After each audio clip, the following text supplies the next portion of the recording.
बैठने की जगह है? यहीं पे बैठ 5 मिनट में क्या सबसे पहले आपका स्वागत है। आप लोग आए हैं यहाँ पर, उसके लिए धन्यवाद।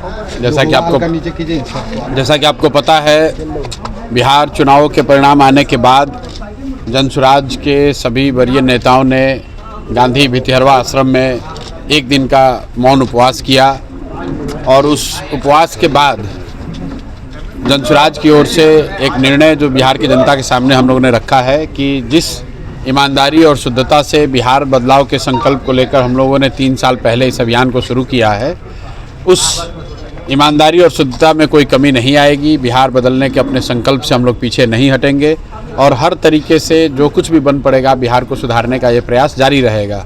उसी के तहत ये घोषणा उस समय की गई थी कि 6 महीने के बाद, क्योंकि नई सरकार बनी है तो 6 महीने का उनको समय देंगे। 6 महीने के बाद बिहार नवनिर्माण के नाम से एक नया अभियान हम लोग शुरू करेंगे, जिसमें बिहार के घर घर जाएंगे, लोगों को जनसुराज की बात बताएंगे और जहाँ तक हो सकेगी जो जनता ने आदेश किया है, जनता ने जो मैंडेट दिया है जनसुराज को सड़क और समाज में रहने का, उनके साथ उनकी आवाज़ बनकर उनके साथ रहेंगे, उनकी मदद करने की कोशिश करेंगे। बिहार नवनिर्माण अभियान सही से हो, उसके लिए ज़रूरी है कि बिहार में जनसुराज का जो संगठन है उसको फिर से पुनर्गठित किया जाए। तो उसके तहत हम लोगों ने तय किया है कि मैं अपने वरीय साथियों के साथ हर ज़िले में कम से कम 3 बार जाऊंगा।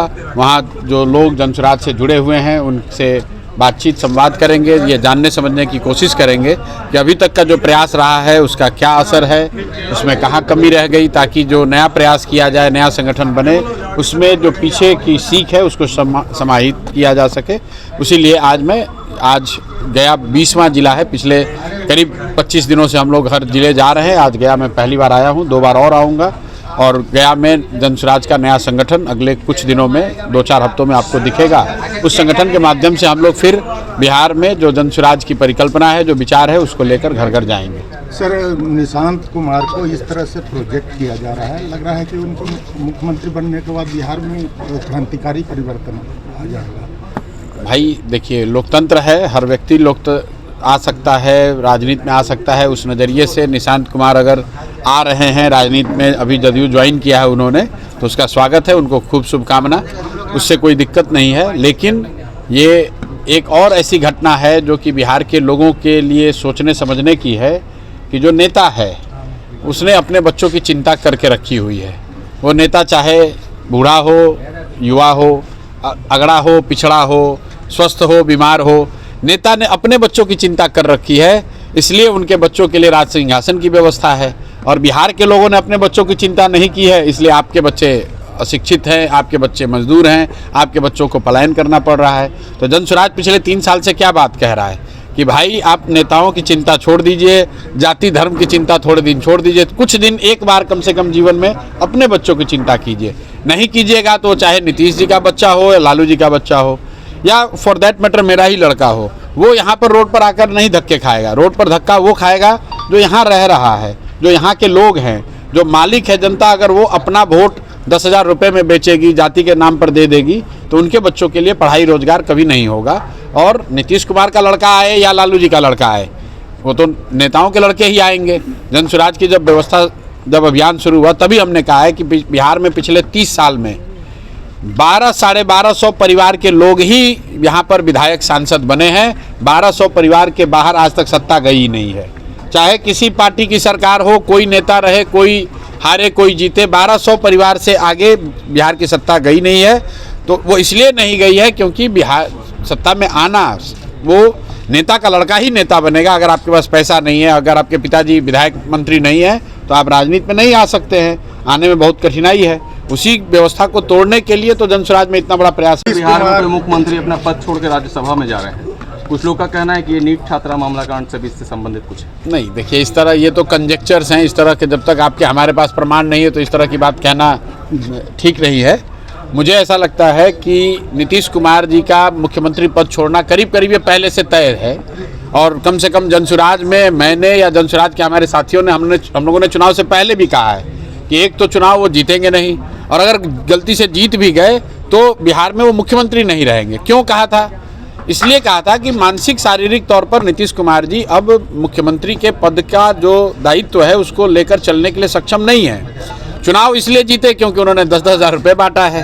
10 हज़ार रुपये बांट के सरकार से किसी तरीके से अपना बहुमत तो मिल गया, लेकिन आप देखिए 202 विधायकों का समर्थन होने के बावजूद भी कुर्सी पर नहीं रह सकते हैं, क्योंकि वो समर्थन लोकतांत्रिक नहीं है, सही तरीके से नहीं लिया गया है। और दूसरी बात, मानसिक शारीरिक तौर पर नीतीश कुमार स्वस्थ नहीं है, तो पद तो छूटेगा ही छूटेगा।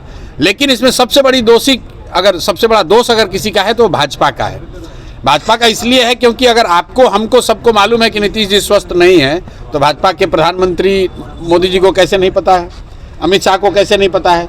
लेकिन बिहार की जनता को भ्रमित करने के लिए नीतीश कुमार को सामने खड़ा करके चुनाव जीत गए, और अब उनको हटाकर कोई अपना ऐसा आदमी बनाना चाहेंगे जिसको वो रिमोट कंट्रोल के जरिए, मोबाइल के जरिए, व्हाट्सएप के जरिए दिल्ली से बैठ के सरकार चलाए।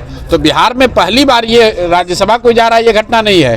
पहली बार ये होगा कि गुजरात के लोग बैठकर गुजरात बिहार में शासन करेंगे रिमोट कंट्रोल के जरिए। कोई यहाँ अपना प्रॉक्सी भाजपा का बना देगा और गुजरात के लोग गुजरात के हितों को ध्यान में रखकर बिहार में शासन करेंगे। सर, नीतीश कुमार भावनात्मक ट्वीट करते हैं और उसके बाद फिर कुछ दिन के बाद समृद्धि यात्रा पर भी निकल जाते हैं। नीतीश कुमार ट्वीट नहीं करते हैं। नीतीश कुमार की अब हालत ये नहीं है कि वो ट्वीट कर सकें। उनके इर्द गिर्द जो अफसर नेता हैं वो लोग ट्वीट करते हैं, वही लोग उनका कार्यक्रम बनाते हैं, नीतीश कुमार की ओर से वही बोलते हैं। आप लोग तो खुद पत्रकार हैं, नीतीश कुमार जी ने कभी पत्रकारों के सामने आकर कभी कोई बात कही है? वो कहने की स्थिति में ही नहीं है। वो लिखा हुआ पढ़ते हैं स्टेज पर, मुख्यमंत्री की सुरक्षा है, कोई नज़दीक नहीं जा सकता है, जो लिख के दिया जा रहा है वो बोल रहे हैं। सर, नीतीश कुमार समृद्धि यात्रा पे जा रहे हैं, घोषणा कर रहे हैं, उधर राज्यसभा के नामांकन दाखिल किए हैं। भाई किसकी समृद्धि की बात कर रहे हैं? बिहार आज भी देश का सबसे गरीब और पिछड़ा राज्य है।